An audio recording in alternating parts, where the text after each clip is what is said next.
Good morning, everyone, and welcome to Rhodes Law's weekly COVID-19 webinar series, Circling the Wagon. I'm Ruth Rhodes. I'm an elder law attorney with Rhodes Law P.A., and today's topic is Phase 1 opening Florida. And today we have a special presentation of a panel of speakers who are specialists in their fields. And to introduce our speakers, we have Telethia Szuba of Szuba Guardian Care Solutions. Hey, Telethia, good morning. Good morning. And we also have Lisa Conway. She's a Vice President of Senior Partner Care Services at One Senior Place. And she's sitting right next to Barbara Fradkin, the Director of One Senior Place. Good morning, Lisa and Barbara. Good morning, Ruth. Good morning, Telethia. Good morning. And of course, myself, Ruth Rhodes with Rhodes Law P.A. And before we begin, just like any good attorney would, we are going to read to you a quick disclaimer. The information presented in today's seminar, along with the materials provided to the participants, are for educational and informational purposes only. The contents herein do not constitute legal advice. Attendance in the seminar does not create a representation, nor does it establish an attorney-client relationship. No one should act or refrain from acting based on the content of the seminar without first seeking legal advice from an experienced attorney. At the end of today's panel presentation, you'll have an opportunity to ask questions from all of the panelists. So submit your questions, and you can do that real easy. In the box to the right, there'll be a little pull down where you can put your questions in. So please use that. We'd love to answer your questions at the end. In addition, each of the panelists have provided a handout, and so we want you to have access to those handouts, and that's also going to be in the box to the right under the heading handouts. And at this time, I'd like to introduce our first panel speaker, and that's Telethia Szuba of Szuba Guardian Care Solutions. Telethia is a certified dementia practitioner. She's nationally certified professional guardian, a certified Alzheimer's caregiver and educator, and she's a very passionate person who loves to help others. She provides social services and care management, and for over 12 years, Szuba Guardian Care Solutions and their caring staff, headed by Telethia and Tom Szuba, have provided help to family members struggling to care for and protect their elderly and vulnerable loved ones and those struggling with dementia. Telethia provided a handout, which you can access in the box to the right, and you can find more information about Telethia and Szuba Guardian Care at their website, which is www.szubaguardiancare.org. And a fun fact to know about Telethia Szuba is she also goes by the name T. And at this time, I'd like to introduce Telethia Szuba. Telethia, the floor is all yours. Good morning. Yes, and with a name like mine, a lot of my elderly clients, it's much easier to just say T.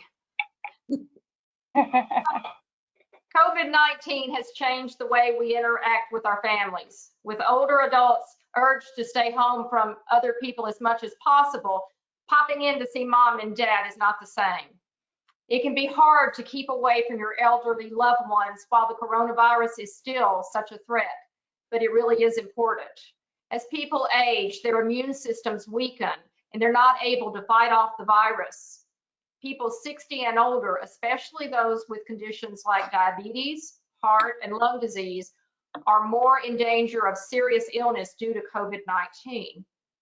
While most individuals in Florida are somewhat relieved and excited about stage 1 opening up with stores and restaurants, there still presents dangers for older adults. People who are infected with the virus don't always show symptoms. Even if you or your children feel fine, you could unknowingly bring it to your loved one. That's the major reason stage 1 does not include the opening of assisted living facilities and nursing homes. There is simply too much risk. This should be applied to the elderly living at home also. Remain cautious with visiting those living at home. Remain vigilant with health and safety precautions put in place for the virus. But staying away can cause problems too. People who are isolated are at a greater risk for depression, anxiety, and mental decline. Individuals with dementia may not understand the pandemic. It can be tough to explain the coronavirus outbreak to someone who has Alzheimer's or dementia without causing anxiety, upset, confusion, and also sometimes anger. Often if someone has dementia, you may have this same conversation over and over again. They simply may not remember. They may forget from day to day what is going on. This can cause stress for both them and for you or for the caregivers. They also may not understand why their routine and schedules have changed. Maybe they normally had outings for haircuts or shopping. This can cause behavioral issues as they don't have their normal things to look forward to. They don't have some of the outlets they previously had. Constant reminding someone with dementia of the virus and pandemic may at times just create more stress for them. One of the phrases we like to use is to mentally go to where they are at, not where we wish they were at. Help them by trying to understand what they can handle. Sometimes too much information can be stressful. The approach you use with your loved one or family member or your neighbor or friend can make a difference. If the person has dementia, their brain may experience a different version of reality. Dementia damages the brain and causes progressive decline in the ability to understand and process information. That's why forcing someone to abandon their version of reality and join our real world can cause confusion, pain, anxiety, fear, and anger. Just as an example, I had a client who's had Alzheimer's disease, and her son predeceased her. She was informed of the death and was sad, and she grieved. For the next several days, she kept asking when her son was going to come to visit. She would simply forget that she had been informed he had passed away.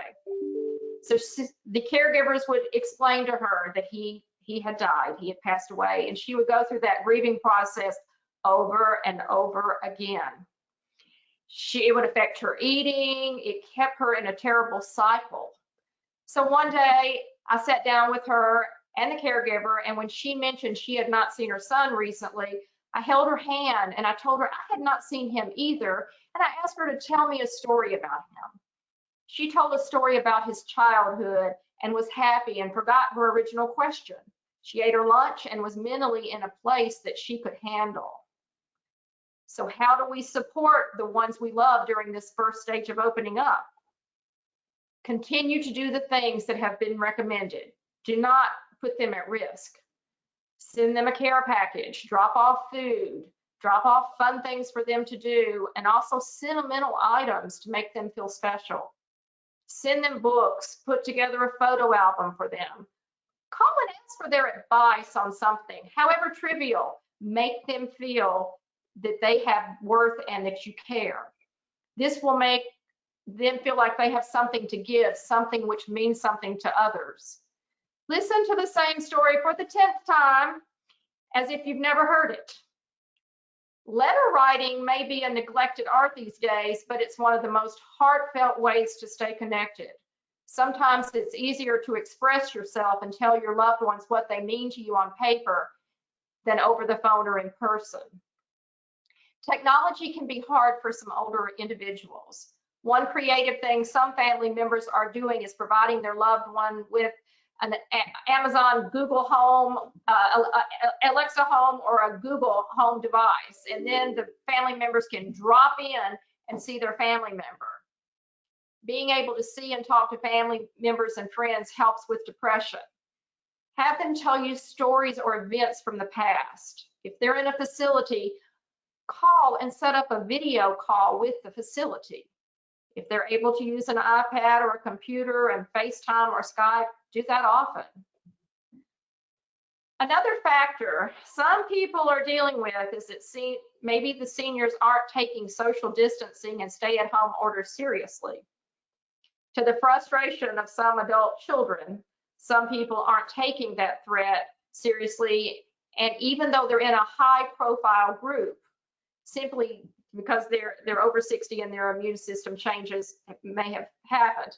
Here are 4 tips to help you get the message across that they need to take recommended precautions to keep themselves, their families, and their community safe. Figure out who they listen to. Sometimes, as much as we love our family members, we don't listen to them. It's frustrating, but don't take it personally. Think about the sources of information that they typically trust and use those to convey your message. For example, if they listen to their doctor or leading medical institutions, share information from those sources. Or if they tend to listen to advice from a specific friend or relative, ask that person to share the facts and recommendations. Offer alternatives so they don't feel isolated and abandoned. Your older adult might be fearful that they'll be alone or forgotten if they don't continue their current lifestyle. Help them set up alternative ways to communicate and virtually spend time with family and friends. Or find online activities they can participate in. Many senior centers, museums, aquariums, and other learning and entertainment destinations are creating online presentations or webinars. Explain that they could be passing the virus to others. People of all ages can get seriously ill and even die from COVID-19, not just seniors. Remind your older adult that by continuing to go out, even if they don't get severely ill themselves, they could become infected and pass the illness to others. You could ask about their friends who are older and have chronic health conditions. Could it be possible that your loved one might pass the virus to a friend and cause them to become severely ill? And if you have children, you might say that you wouldn't want them to potentially infect their own grandkids. Share what you're doing to keep yourself and your family safe and why nobody wants to be told what they should or shouldn't be doing. One way to convey the seriousness of the situation is to share the precautions that you're taking and what you've chosen to do.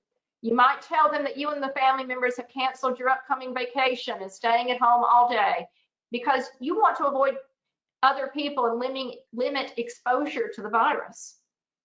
Or you could share how you taught your kids the new 20-second hand washing routine to keep them from getting sick or passing germs to others. Maybe you will tell them that you aren't letting your kids have any play dates, even visits with grandparents, to keep everyone safer. And as a last thought, talk to others if you're having issues. Reach out for help. If you know someone who is alone and you're worried, ask the police to do a well check. And more than anything else, remember that we're all in this together. Thanks, you guys. Thank you, Telethia. That was very helpful information. I really enjoyed that presentation. I found especially some of the information about caring for our loved ones with dementia and mentally going to where they are rather than where you wish they would be. I thought that was very profound. Remember, everyone, if you have questions for Telethia or any of the panelists, please submit them by utilizing the box on the right under the heading questions that we have over there. And you can, of course, go to zubaguardiancare.org for more information on Ms. Szuba and her organization. And now I'd like to introduce our next 2 panelists who will be presenting together. Lisa Conway, Vice President of Senior Partner Care Services at One Senior Place. She's a certified nurse and certified care manager. She has 23 years of nursing experience with a background in emergency services, hospital administration, nursing supervision for an inpatient mental health unit, hospice, senior living, and professional care management. Lisa enjoys helping with the challenges faced by many today with our seniors and caregivers. And she has provided direct assistance to those needing care management and in-home senior care services. A fun fact about Lisa is, had she not become a nurse, her dream job would have been to be an air traffic controller. And we also have Barbara Fradkin. She joined One Senior Place in 2016 and was promoted to director in 2019. She has a bachelor's degree in social work and holds a certificate in mental health with older adults. Barbara is passionate about helping seniors with their life's journey, and she provides free consultations to aging seniors and their family members. And a fun fact about Barbara is she wants to be a stand-up comedian when she retires, and I can't wait to watch that show. Lisa and Barbara also have handouts, and you can access them in the box to the right. And you can find more information about One Senior Place and all the services they provide by going to www.oneseniorplace.com. And at this time, I'd like to give the floor to Lisa and Barbara. Hi, Lisa, Barbara. Thank you so much. Good morning, everybody. Good morning. We just want to thank you so much for having us. We're happy to be here. We are excited, but also cautious about the opening of phase 1 and kind of re-entering a little bit of normalcy. But what we wanted to do is kind of talk to you all about how, as we are starting to reopen and do things, how we can keep ourselves and our families and our loved ones safe. One of the things we talk about doing is maybe developing a COVID family survival plan. We encourage all of our families to do that. One of the main things that we like to do with that COVID family survival plan is, first of all, really reiterate the hand washing. We want to keep our families safe, and the best and easiest way to do that is to use frequent hand washing. Anytime you walk into a room or a place, anytime you touch something new, hand wash with soap and water if at all possible for at least 20 seconds. If you don't have the soap or water, make sure that you're using disinfectant. It's important too that we continue to take care of ourselves through all of this, and that we're receiving appropriate medical care. Obviously, if you're developing signs or symptoms of the COVID virus, the runny nose, the sniffling, nausea, diarrhea, the dry cough, a fever, loss of smell or loss of taste, those things need to be reported to your physician. And oftentimes you will need to have a COVID test for those types of symptoms. But the other thing that is important to do is for us to maintain our regular medical care. And that may look different, during our re-entry phase of COVID-19. So it's important to be talking to your physicians about that.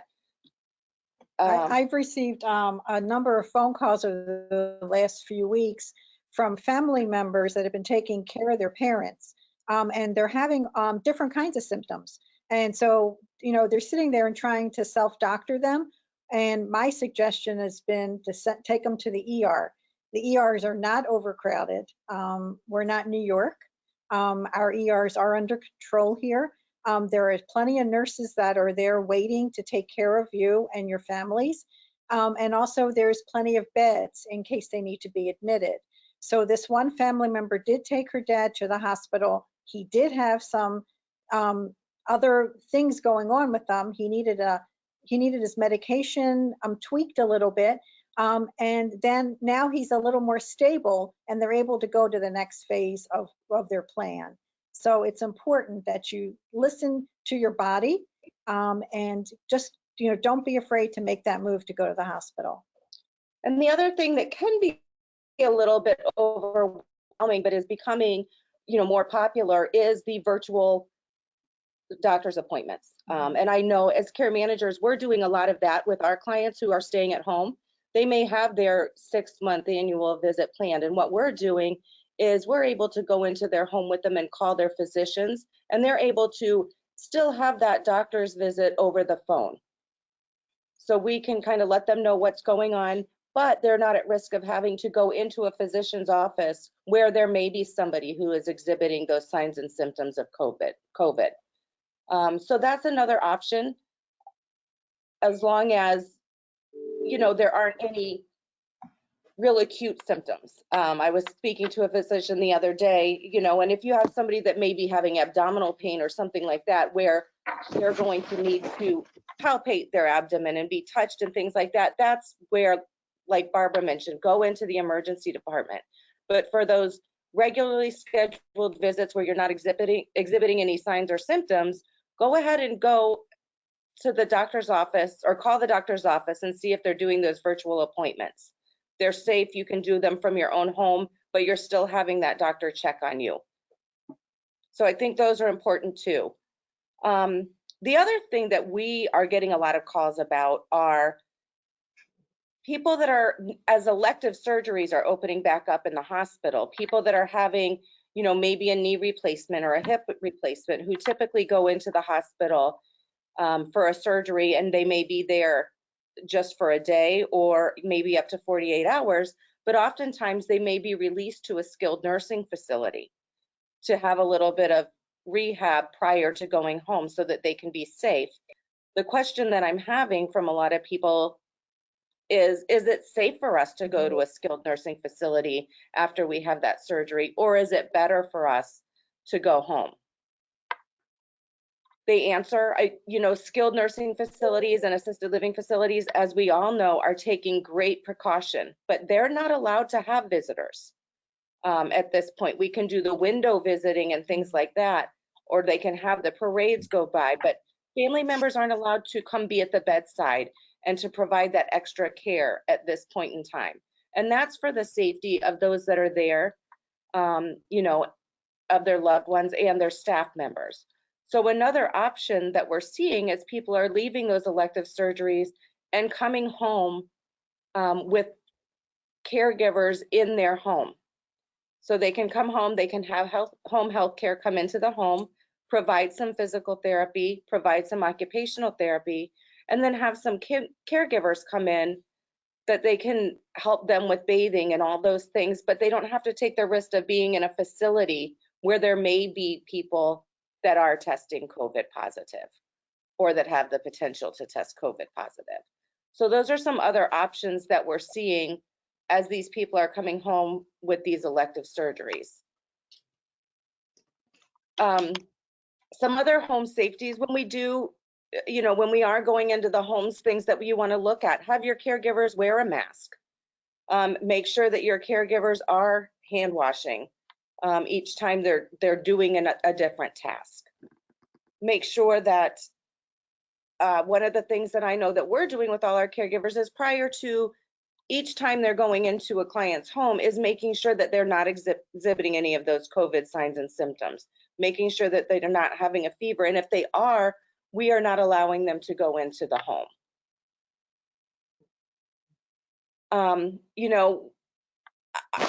I deal with a lot of people that are, and I know Telethia mentioned this kind of in her presentation, it's hard because a lot of these people have been home for a long time, just like we have, and they want to get out and about.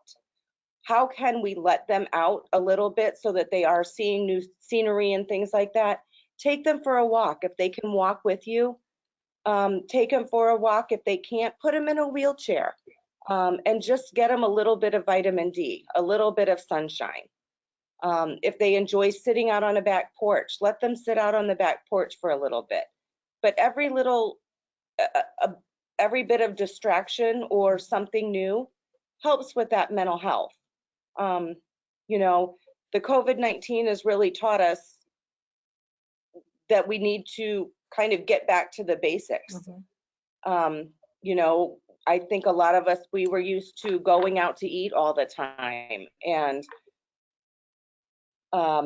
maybe going shopping and doing things that kind of entertain us. And we've had to learn to go back and be able to kind of entertain ourselves in our home and just kind of get back to the basics, making dinners at home, spending time with family, playing board games. I think what we've learned is what's important in our lives now. I know for all of us here at One Senior Place, we work all the time. We put a lot of hours into our job and taking care of people. And the one thing that we have noticed that it's given us time for our families again. How many people don't eat with their kids because their kids are in so many activities? They don't get the chance to sit down and have a meal with everybody at the table. We have to go back and think about how we grew up in the 50s, 60s, and 70s. We always had family meals. We were always with each other. We took care of each other. And I think that looking back at all of this, it gives us a new perspective on life. And, family and friends are very important. And social isolation is one of the hardest things to do, especially when you're a very active senior and you're used to getting up in the morning and going to exercise class and then going to coffee, in a clubhouse with friends and coming to one senior place for activities and programs. And all of that's changed so much. I think that, we need to look into ourselves a little more and think about what we had and what we have now and the way we're living. A lot more people are worrying about money. Money is a big factor right now because people aren't working. They've been on furlough. They're not getting their unemployment money. They can't pay their rent. Things will work out. It's going to take some time, but things will work out. And there's people to talk to about all of that. Our seniors are dealing with so much with, all these restrictions. The fear of the unknown is the most challenging thing I found is, what's going to happen tomorrow? Now that we're opening up more and the gyms are opened up and the restaurants are going to be half full, there's more people on the roads. What's going to happen? No one knows. I mean, it's a day-to-day thing that we have to look at, and we have to deal with it as it goes. People are afraid to ask for help, and it's important to recognize signs that people do need some extra assistance. Especially, if they start crying or if they have explosive anger, that's normally not, unless you talk to my husband and he tells you I'm like that all the time. But, changes in sleeping and eating habits. How many of our seniors that were on a good schedule are now waking up later in the morning and only eating 2 meals a day? That's a big change in their eating habits. It's going to take them a while to get back in their normal routine. Memory loss, disorientation. What day is it? What day of the week is it? I mean, it's all running into one. A lot of people are forgetting, like today is Monday, and they need to work with a calendar every day. Look at the calendar and say, today is Monday, May 18th, 2020. And these are the things I'm going to do today. Strained family relationships. Now that we're all, a lot of the families are spending more time together, you get to know them a little bit more, and it gets a little hard. Someone might have a bad habit that you're never seen before. So it's going to put some strain on the families. Not finding joy in things that people once did, because they're depressed. They've been staying at home and they've been watching game shows all day. That's normal. That's really not a good thing. We've had a lot of seniors that haven't been out of the house in 8 weeks. They haven't even been out to go for a walk. They're too afraid to leave their home. These are things of isolation that we have to be aware of. And if you're seeing anyone with these, or if you have any of these symptoms, you need to call somebody and get some help. And you need to start doing a little bit more. Take a small break and go through the drive-through and get some lunch or some dinner. And meet a friend at the park, and you can sit with your socially distanced, but meet a friend at a park and have a conversation. It's just important to, as Lisa said, just to take care of ourselves and our family. Read a book, start a virtual book club with some friends. We have a book club here at One Senior Place that we'll probably be starting up again because they come in a small group. And we have things set up here that they can sit here socially distanced and they can talk about books and things.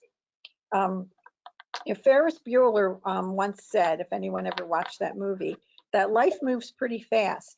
And if you don't stop to look around once in a while, you're going to miss it. So that's something we need to remember.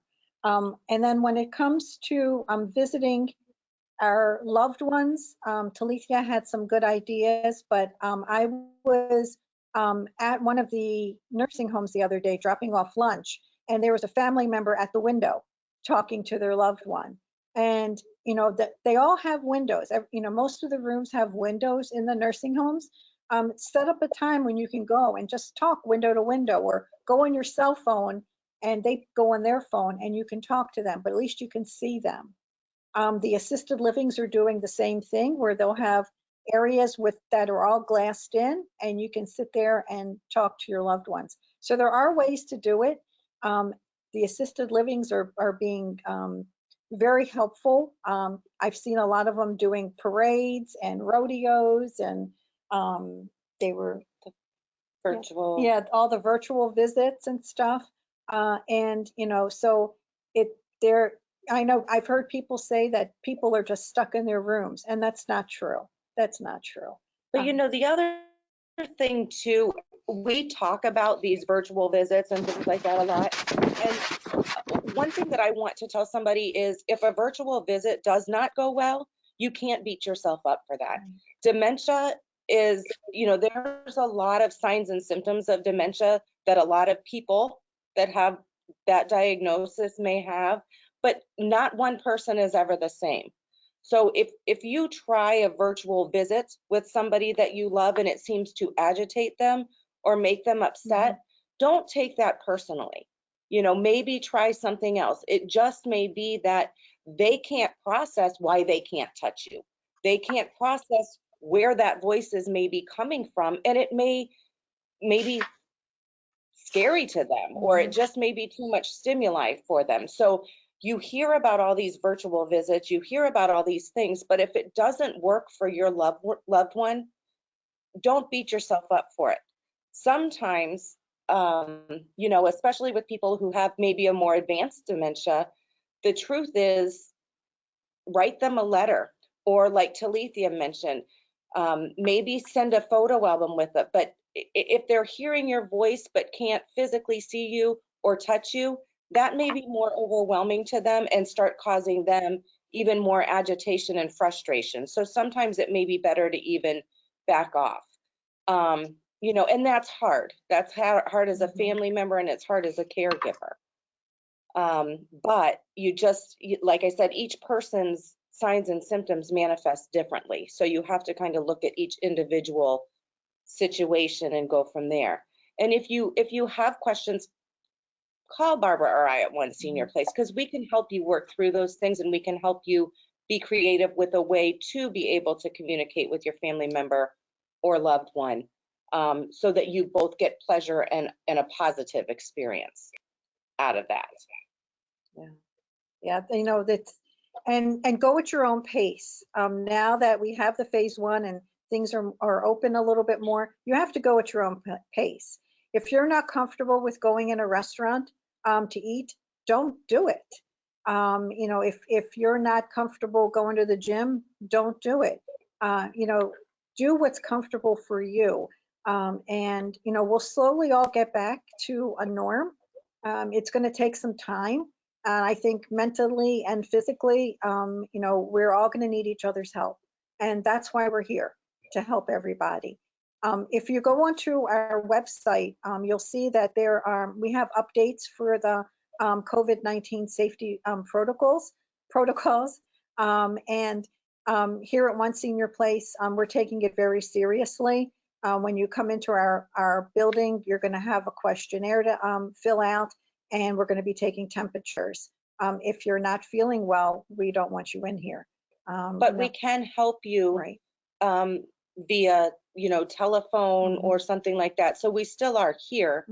And if you're frightened to come to a larger place where there's more people, we can send people to you, if that makes you feel more comfortable as well.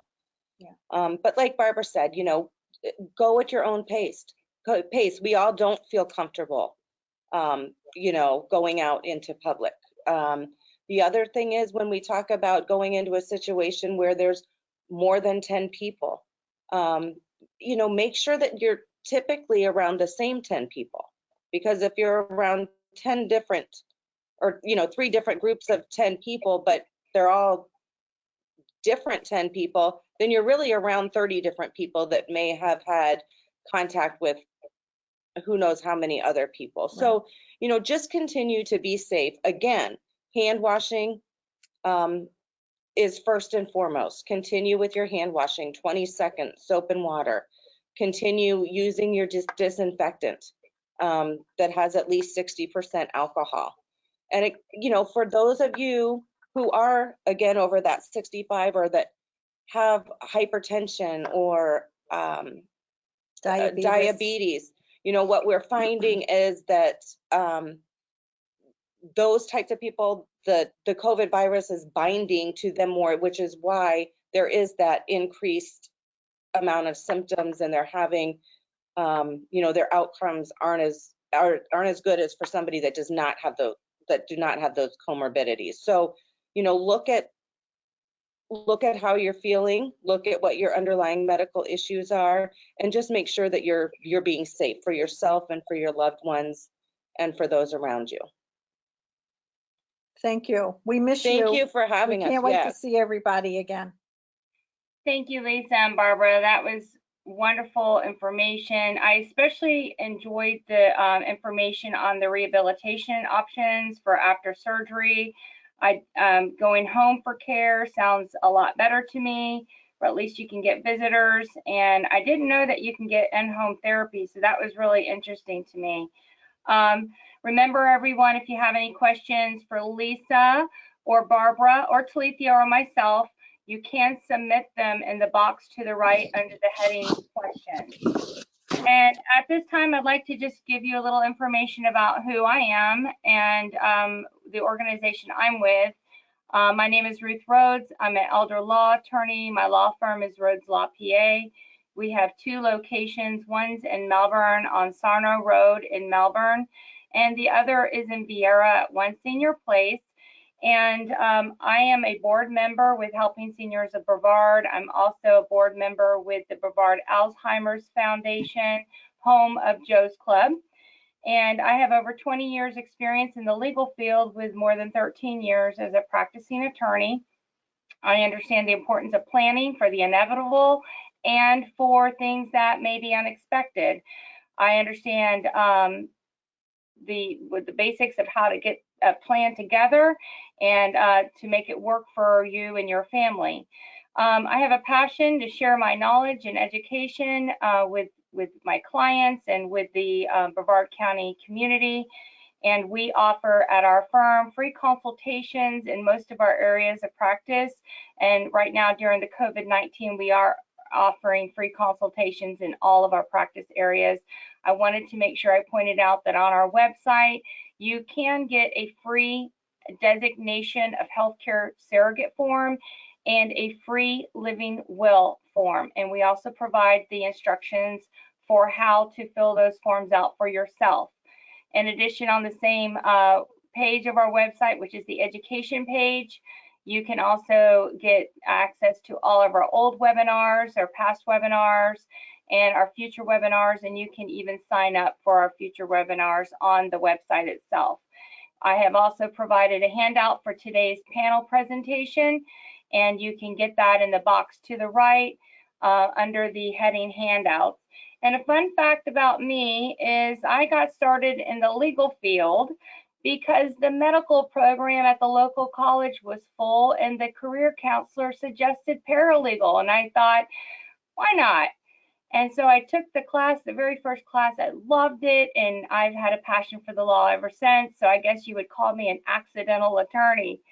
So today, my contribution is going to be to talk about advanced directives. All of the ladies in the panel today will agree that it's very, very important, for each of us to have our advanced directives. In fact, when they're doing their intakes, some of their process, each of the 3 ladies that spoke before is going to be part of that, is ask if you have your advanced directives.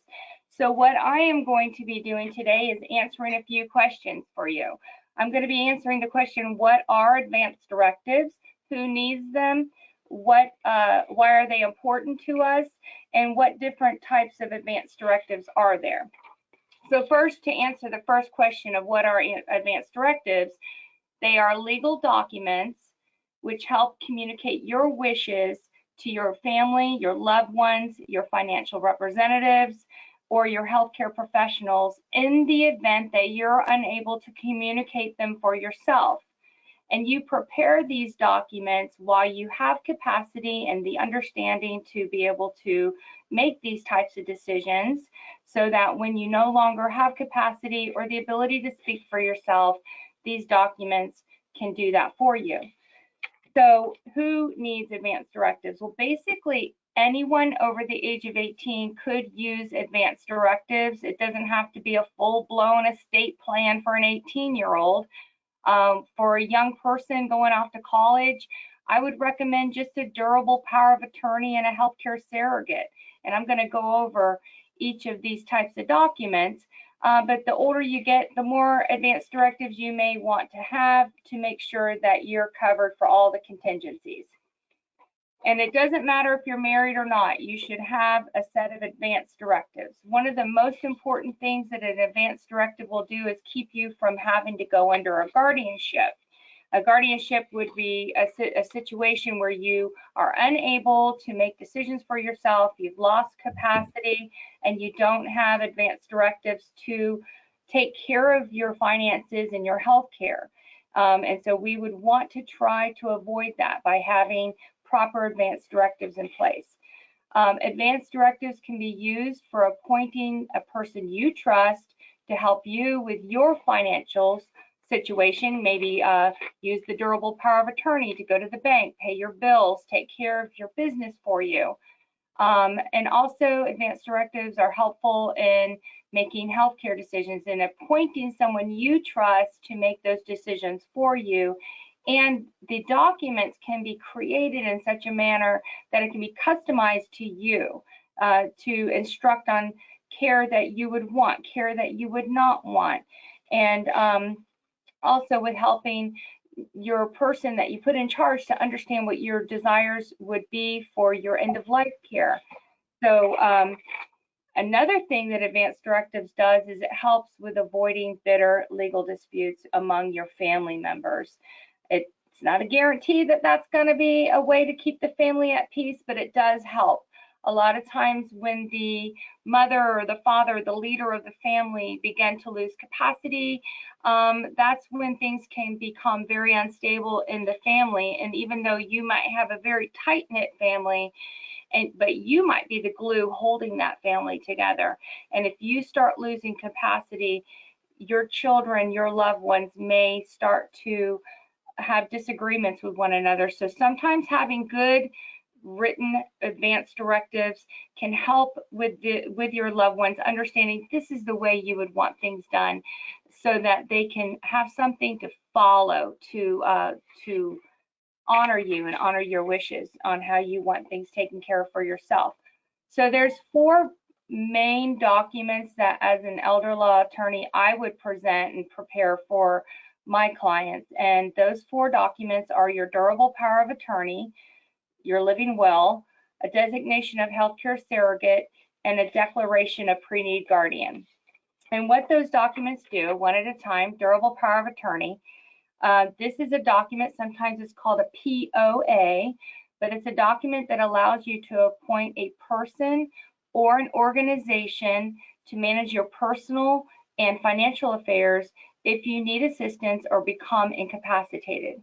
And this document empowers your agent to act on your behalf with your financial institutes, with your insurance companies, with the Medicare folks, with Social Security.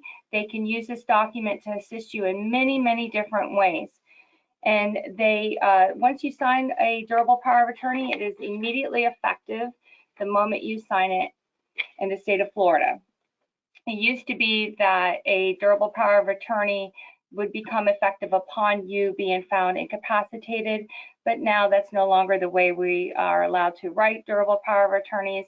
When you sign it, it becomes effective immediately.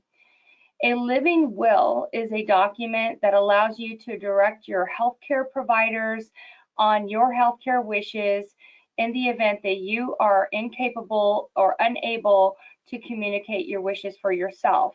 And basically, it's a document that provides your healthcare providers with your end of life decisions. Usually, a living will say something along the lines of, keep me comfortable, give me the pain medications I need to be comfortable, any procedures that need to be done to help me be comfortable. I want those things, but don't keep me alive artificially. Don't plug me into any machinery to keep me alive. I don't want to be on a machine to breathe for me. I don't want to be force fed. That's the normal living will, but of course, living wills can be created especially for you with your wants and wishes and with your desires. Some of my clients have very particular religious beliefs, and they don't want certain types of care, or they don't want certain procedures done, and we can make sure those types of things are put in your documents for you. Another document that is part of the Advanced Directive family is your designation of healthcare surrogate. And that document is a document that allows you to name someone you trust to make your healthcare decisions for you. And this document would include being able to make every decision from what type of medicine you should take, what doctors you should see, what testing you should get, all the way up to and including whether or not you should be on life support or removing you from life support. So this is a very important document that, and you should be very careful on who you appoint. And also, once you have a document like this where you're appointing someone to make healthcare decisions for you, I think it's really, really important to have a conversation with that person so that they know what your wants and desires are and what you would want for yourself, because it's important for them when they make a decision for you that they be able to make the decision for you that you would have made for yourself had you been able to do that.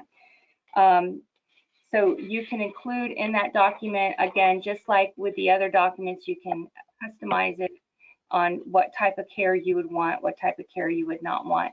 Also, in a designation of healthcare surrogate, it's important that there's language in there that allows your person that you appointed as your surrogate to be able to have access to your medical records. So it's important that there's a HIPAA authorization included in the document. You would want that person to have access to your medical records in order for them to make educated decisions for you on your medical. And the last document that I'm going to go over for the advanced directives is your declaration of pre-need guardian. That document is kind of like a plan B. So in the event that your durable power of attorney and your designation of healthcare surrogate is unable to meet all of your needs and you need to be under guardianship, this is going to be your plan B. What this document is it is an instructions to the judge in the future over your guardianship case that says, if I have to have a guardian, then these are who I would want. So it allows you to have some say-so and who would become your guardian in the event that one is needed. Now, I know the whole point in getting advanced directives would be to avoid guardianship, but sometimes we can't foresee everything that's going to happen to us, and so we still want to have a little control over who's going to be our guardian. So that is my portion of the presentation, and at this point I'd like to welcome everybody back onto the screen, all the presenters, and I think that it's a great time to start with questions. So if you have any questions, if you haven't submitted them yet, please do so at this time, and we will start with the questions. All right, so I do have a question for Telethia. Are you ready? Yes. Yes. All right. So may senior citizens and individuals with significant medical conditions leave their home to go to the grocery store or pharmacy, or to go for a walk, or even go to work? Yes, they may leave their homes to obtain or provide open services.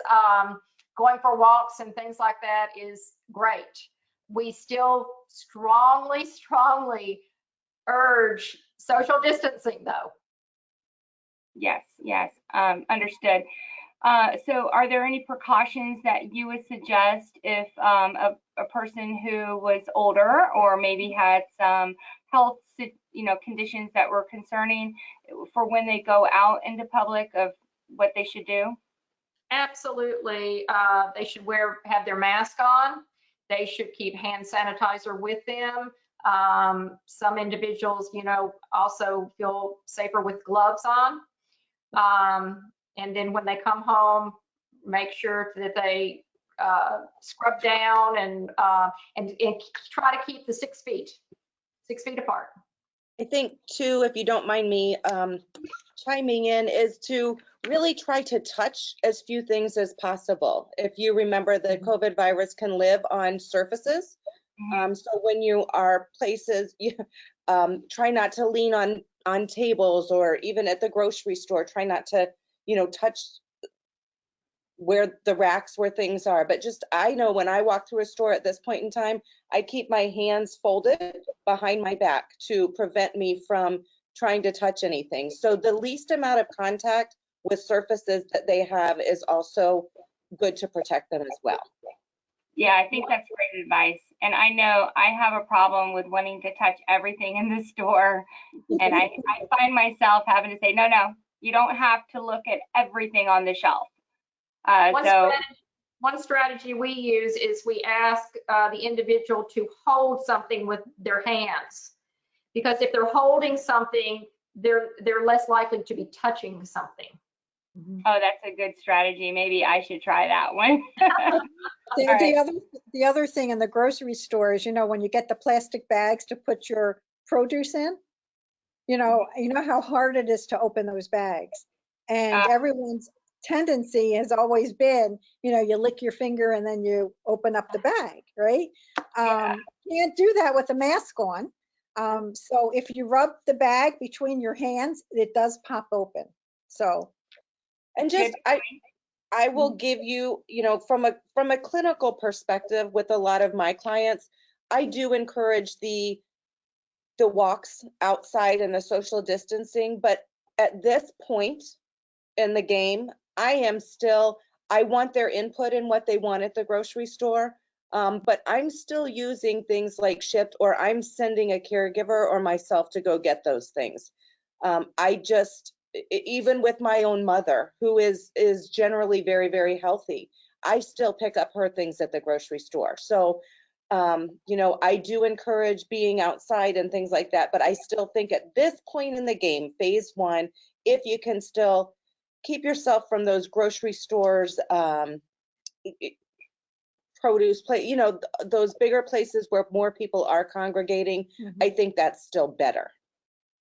Do you have any input on, produce? Those are things that people touch and handle and sniff and squeeze and do all sorts of stuff with, and then you're going to put it in your produce bag and you're going to take it home. Do you have any suggestions on that, or is there any concern with things being on there that can make you sick?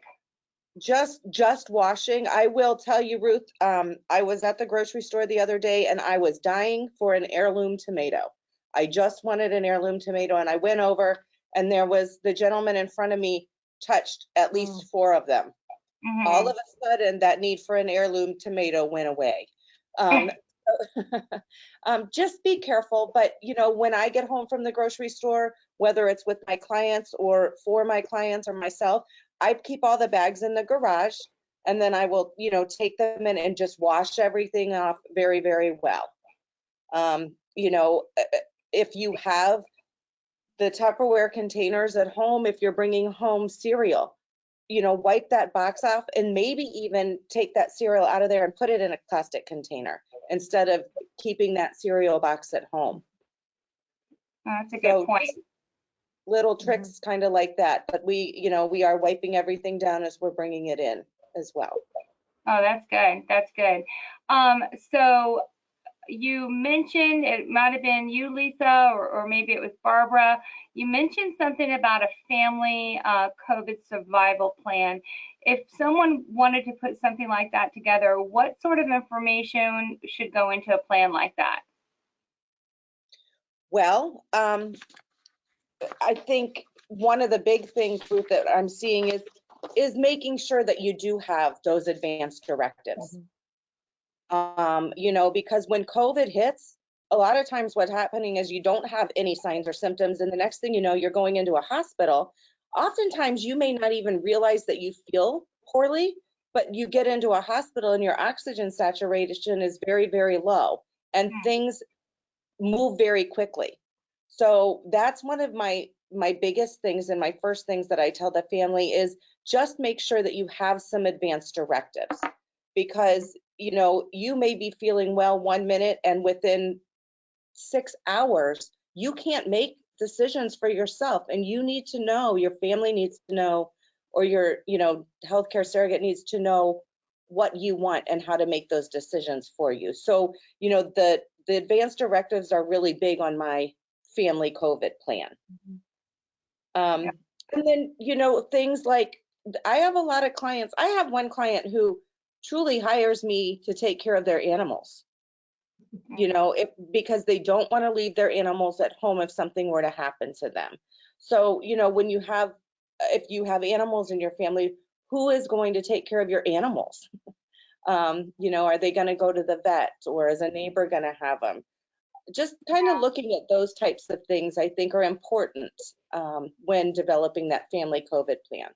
That's true, because you don't often think about your pets, and they are part of our family. So definitely have to put some consideration into what will happen to them if you get sick. Barbara, you I know talk to people about fear, isolation, anxiety. Do you have some strategies that you could suggest for someone who might be struggling with those things? Yeah, I think what they need to do is take some time and do some deep breathing to just to be able to talk to somebody. You know, there's times I'll just get a phone call and I have to talk them off the edge, just to make them realize it's going to be okay. Have them start focusing on some other things, and you know, and look to someone for help. I've given it a lot of names of psychologists over the past couple of weeks for them to call and talk to, just to get another form of help in, you know, so they can talk about different issues with them.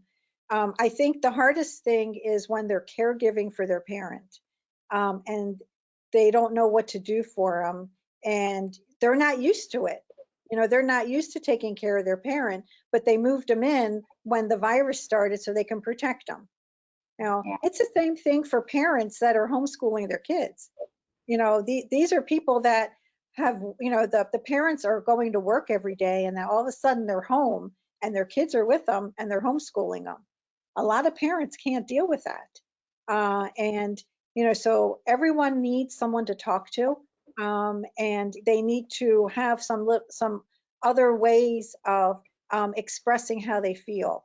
And this is the time to talk. I mean, if you're not a talker, and Lisa will tell you, I can talk for hours, but if you're not a talker, now's the time to talk, because you have to get these feelings out. And if you're not a talker, journal. Right.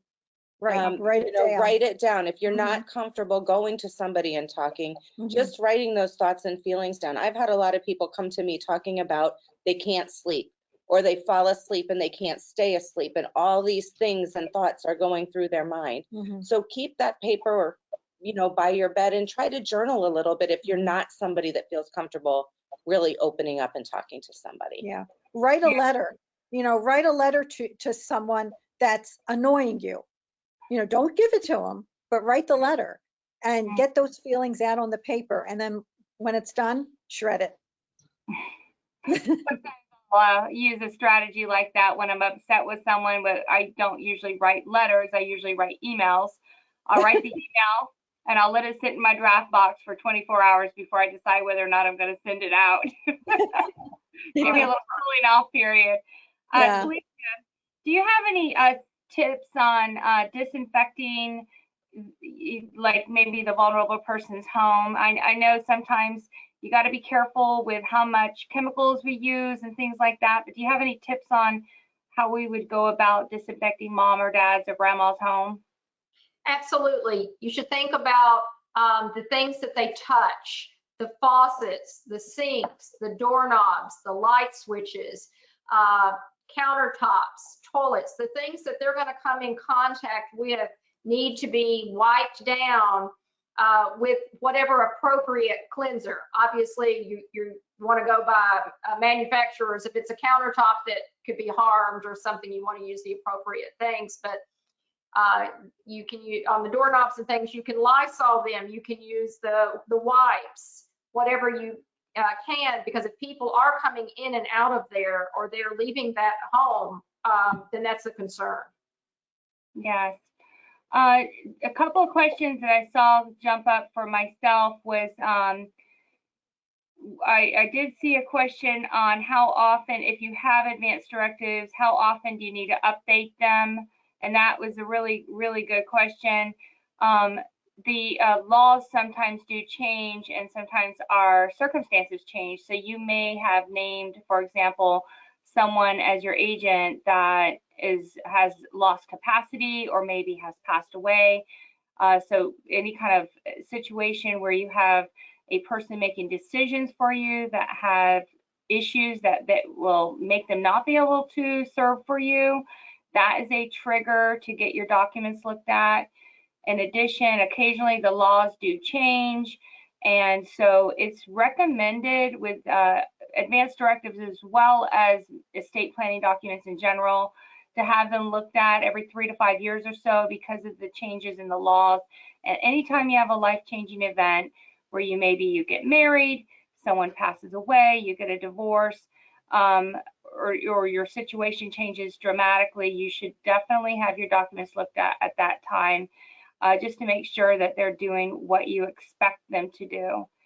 And just to add to what's happening in the nursing homes, I know that we're not able to visit with folks in the nursing homes, but occasionally I'll get a new client who is in the nursing home that needs to get their advanced directives updated.